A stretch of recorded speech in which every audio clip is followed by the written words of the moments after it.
j'espère que l'Europe ne tombera pas dans le piège anglo-saxon en envoyant des troupes en Ukraine. Zelensky a déjà détruit son deuxième pays et maintenant ils veulent déclencher la troisième guerre mondiale. Cette fois, l'Europe sera laissée seule, sans aucune aide des États-Unis. Demandez-vous, enverriez-vous vos fils mener une guerre au profit de BlackRock? Il est trop tard pour la France et l'UE. Il est plus logique de négocier un plan de paix avec la Russie.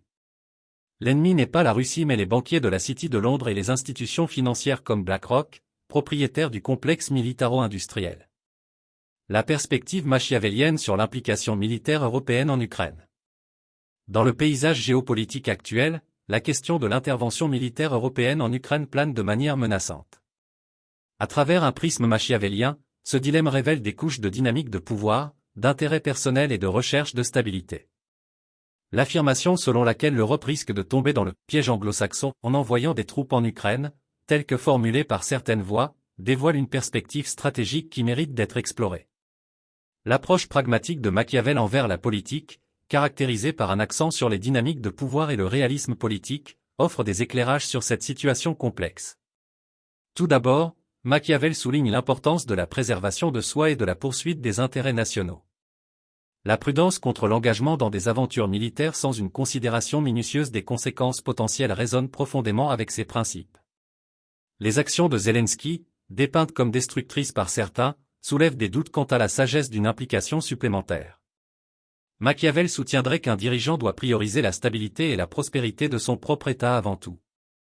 Envoyer des troupes dans un conflit aux résultats incertains, surtout sans le soutien garanti des alliés traditionnels, pourrait compromettre les intérêts et la sécurité européens. L'histoire offre de nombreux exemples des périls de la surextension et de l'embourbement dans des conflits étrangers. Machiavel mettrait en garde contre la répétition des erreurs passées, telles que celles observées avant la Première Guerre mondiale.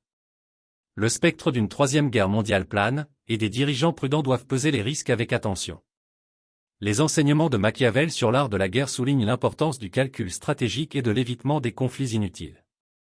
La vulnérabilité de l'Europe en l'absence de soutien des États-Unis souligne davantage la nécessité de prise de décision prudente. De plus, l'analyse de Machiavel dépasse les alliances superficielles et la rhétorique pour scruter les structures de pouvoir sous-jacentes.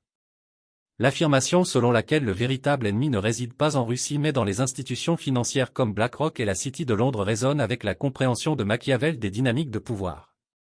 Selon lui, le véritable pouvoir réside souvent entre les mains de ceux qui contrôlent les ressources économiques plutôt que de ceux qui détiennent la puissance militaire. L'idée que les interventions militaires servent les intérêts de telles entités s'aligne avec la vision cynique de Machiavel de la politique comme étant motivée par l'intérêt personnel et la manipulation. La négociation d'un plan de paix avec la Russie, comme le préconisent certains, reflète une approche pragmatique cohérente avec les principes machiavéliens. Machiavel a affirmé qu'il est préférable d'être craint que d'être aimé, mais le mieux est d'être à la fois craint et aimé.